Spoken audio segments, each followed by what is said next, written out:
Hi hello ಎಲ್ರಿಗೂ ನಮಸ್ಕಾರ. ಮತ್ತೆ ನನ್ನ ಚಾನಲ್ಗೆ ಸ್ವಾಗತ. ನನ್ನ ಹೆಸರು ವೀಕ್ಷಿತ. ನನ್ನ ಚಾನಲ್ ಹೆಸರು ಸಿಂಪ್ಲಿ ಬ್ಯೂಟಿಫುಲ್ ಕನ್ನಡ. ಗ್ಯಾಸ್ಟ್ರಿಕ್ ಈ ಸಮಸ್ಯೆ ಪ್ರತಿಯೊಬ್ಬರನ್ನು ಇವಾಗಂತೂ ಬೆಂಬಿಡದೆ ಕಾಡುತ್ತಿದೆ.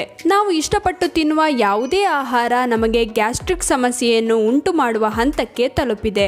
ಹಾಗಾಗಿ ಯಾವುದನ್ನು ತಿನ್ನಬೇಕು ಯಾವುದನ್ನು ಬಿಡಬೇಕು ಎಂಬುದೇ ಅರ್ಥವಾಗುವುದಿಲ್ಲ.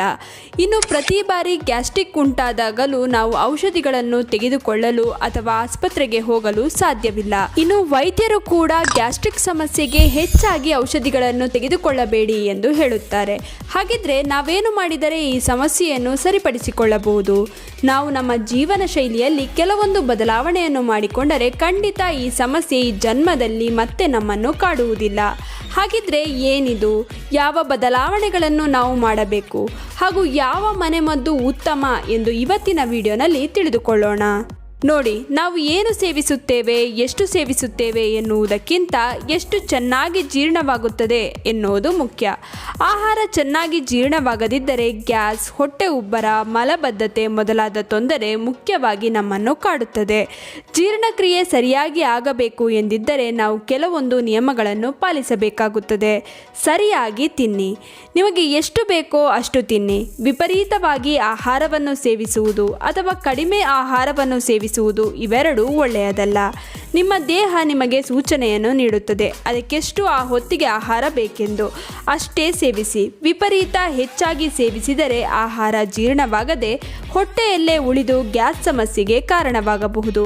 ಅಥವಾ ಕಡಿಮೆ ಸೇವಿಸಿದರೂ ಕೂಡ ಗ್ಯಾಸ್ ಉತ್ಪತ್ತಿ ಹೆಚ್ಚಾಗಿ ಹೊಟ್ಟೆ ಉರಿ ಕಾಣಿಸುತ್ತದೆ. ಆದ್ದರಿಂದ ಸರಿಯಾದ ಪ್ರಮಾಣದಲ್ಲಿ ಆಹಾರವನ್ನು ಸೇವಿಸುವುದು ಕೂಡ ತುಂಬಾನೇ ಮುಖ್ಯ. ಇನ್ನು ತಪ್ಪಾಗಿ ಆಹಾರವನ್ನು ಸೇವಿಸುವುದು. ನಾವು ಆಹಾರ ಸೇವಿಸುವುದು ಎಷ್ಟು ಮುಖ್ಯವೋ ಹಾಗೆ ಸರಿಯಾದ ಆಯ್ಕೆ ಕೂಡ ಅಷ್ಟೇ ಮುಖ್ಯ. ನೋಡಿ, ಕೆಲವು ಆಹಾರ ವಿರುದ್ಧ ಗುಣಗಳನ್ನು ಹೊಂದಿರುತ್ತದೆ. ಅವುಗಳನ್ನು ಜೊತೆಗೆ ಸೇವಿಸಿದರೆ ಅದರಿಂದ ತೊಂದರೆಯೇ ಹೆಚ್ಚು. ಉದಾಹರಣೆಗೆ ಹಾಲಿನ ಜೊತೆ ಹಣ್ಣುಗಳ ಸೇವನೆ, ಟೀ ಅಥವಾ ಹಾಲನ್ನು ಉಪ್ಪಿರುವ ಆಹಾರಗಳಾದ ಅಂದರೆ ಚಿಪ್ಸ್, ಮಿಕ್ಸರ್ ಮೊದಲಾದವುಗಳ ಜೊತೆಗೆ ಸೇವಿಸುವುದು, ಹಾಗೆ ವಿಪರೀತ ಖಾರದ ಸೇವನೆ ಹಾಗೂ ಊಟವಾದ ತಕ್ಷಣ ಚಹಾದ ಸೇವನೆ ಮತ್ತು ಖಾಲಿ ಹೊಟ್ಟೆಗೆ ಚಹಾದ ಸೇವನೆ ಇವೆಲ್ಲವೂ ತಪ್ಪು. ಸೇವಿಸುವ ಆಹಾರದ ಸರಿಯಾದ ಕ್ರಮವನ್ನು ತಿಳಿದು ಅಂತಹ ಆಹಾರವನ್ನು ಸೇವಿಸಬೇಕು. ಇದರಿಂದ ಜೀರ್ಣಕ್ರಿಯೆ ಸರಿಯಾಗುತ್ತದೆ. ಗ್ಯಾಸ್ ಸಮಸ್ಯೆ, ಹುಳಿತೇಗು ಮೊದಲಾದ ತೊಂದರೆ ಕಾಡುವುದಿಲ್ಲ. ಫ್ರಿಡ್ಜ್ನಲ್ಲಿಟ್ಟ ಉಳಿದ ಆಹಾರಗಳ ಸೇವನೆ ಇದು ಕೂಡ ನಮ್ಮ ಆರೋಗ್ಯವನ್ನು ಹದಗೆಡಿಸಲು ಪ್ರಮುಖ ಕಾರಣ. ನಿಮಗೆ ಎಷ್ಟೇ ಕೆಲಸವಿರಲಿ ಆದಷ್ಟು ತಾಜಾ ಆಹಾರಗಳ ಸೇವನೆ ಮಾಡಿ. ಫ್ರಿಡ್ಜ್ನಲ್ಲಿಟ್ಟ ಆಹಾರದಲ್ಲಿ ಯಾವುದೇ ರೀತಿಯ ಪೋಷಕಾಂಶಗಳಿರುವುದಿಲ್ಲ, ಹೊಟ್ಟೆ ತುಂಬಿಸುತ್ತದೆ ಅಷ್ಟೇ. ಹಾಗೆ ಇದರ ಸೇವನೆಯಿಂದ ಗ್ಯಾಸ್ ತೊಂದರೆ ಉಂಟಾಗುತ್ತದೆ. ಆಹಾರ ಎಷ್ಟು ತಾಜಾವಾಗಿರುತ್ತದೆ ಅದು ಅಷ್ಟು ಚೆನ್ನಾಗಿ ಡೈಜೆಷನ್ ಆಗುತ್ತದೆ. ಇದರಿಂದ ಗ್ಯಾಸ್ ಕೂಡ ಉತ್ಪತ್ತಿಯಾಗುವುದಿಲ್ಲ. ಊಟವನ್ನು ಸರಿಯಾಗಿ ಜಗಿದು ಸೇವಿಸಿ. ನಮ್ಮಲ್ಲಿ ಹಲವರು ನೆಪಕ್ಕೆ ಆಹಾರವನ್ನು ಜಗಿದು ನುಂಗಿಬಿಡುತ್ತಾರೆ. ಇದು ತಪ್ಪು. ಆಹಾರವನ್ನು ಚೆನ್ನಾಗಿ ಜಗಿದು ಸೇವಿಸಿ. ನೋಡಿ, ನಮ್ಮ ಜೀರ್ಣಕ್ರಿಯೆಯ ಪ್ರಕ್ರಿಯೆ ಬಾಯಿಯಿಂದಲೇ ಶುರುವಾಗುತ್ತದೆ. ಆದ್ದರಿಂದ ಸರಿಯಾಗಿ ಜಗಿದು ಆಹಾರ ಸೇವಿಸಿದರೆ ಜೀರ್ಣಕ್ರಿಯೆ ಚೆನ್ನಾಗಿ ಆಗುತ್ತದೆ. ಜೀರ್ಣಕ್ರಿಯೆ ಸರಿಯಾಗಿ ಆದರೆ ಗ್ಯಾಸ್ ಸಮಸ್ಯೆ ಹತ್ತಿರವೂ ಸುಳಿಯುವುದಿಲ್ಲ. ಊಟವಾದ ತಕ್ಷಣ ನೀರು ಕುಡಿಯುವುದು. ನಾವು ಆಹಾರ ಸೇವಿಸಿದ ತಕ್ಷಣ ನೀರು ಕುಡಿದರೆ ಹೊಟ್ಟೆಯಲ್ಲಿರುವ ಜೀರ್ಣಕ್ರಿಯೆಗೆ ಸಹಾಯ ಮಾಡುವ ಆಮ್ಲಗಳು ತಣ್ಣಗಾಗುತ್ತದೆ. ಇದರಿಂದ ಆಹಾರ ಜೀರ್ಣವಾಗದೆ ಹೊಟ್ಟೆಯಲ್ಲೇ ಉಳಿದು ಬಿಡುತ್ತದೆ. ಇದರಿಂದಾಗಿ ಗ್ಯಾಸ್ ತೊಂದರೆ ಉಂಟಾಗುತ್ತದೆ. ಆದ್ದರಿಂದ ಊಟವಾಗಿ 30 ನಿಮಿಷದ ನಂತರ ನೀರನ್ನು ಕುಡಿದರೆ ಉತ್ತಮ. ನೋಡಿದ್ರಲ್ಲ, ಈ ಕೆಲವು ಮುಖ್ಯ ತಪ್ಪುಗಳನ್ನು ನಾವು ಸರಿಪಡಿಸಿದರೆ ಯಾವುದೇ ಕಾರಣಕ್ಕೂ ನಮಗೆ ಗ್ಯಾಸ್ ತೊಂದರೆ ಈ ಜನ್ಮದಲ್ಲಿ ಕಾಡಲ್ಲ. ಇನ್ನು ಈ ಗ್ಯಾಸ್ ತೊಂದರೆಗೆ ಉತ್ತಮ ಮನೆಮದ್ದನ್ನು ತಿಳಿಯೋಣ. ಅದೇನೆಂದರೆ ಸೋಂಪು ನೀರು. ನಿಮಗೆ ವಿಪರೀತ ಗ್ಯಾಸ್ ತೊಂದರೆ ಕಾಡಿದರೆ 1 ಲೋಟ ನೀರಿಗೆ 1 ಚಮಚ ಸೋಂಪು ಕಾಳನ್ನು ಹಾಕಿ ಚೆನ್ನಾಗಿ ಕುದಿಸಿ ಈ ನೀರನ್ನು ಕುಡಿಯಿರಿ.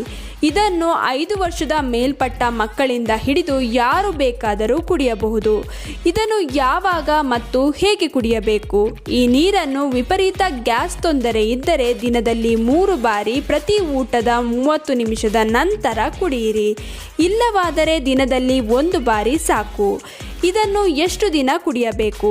ಸಾಮಾನ್ಯವಾಗಿ 5 ದಿನ ಸಾಕಾಗುತ್ತದೆ.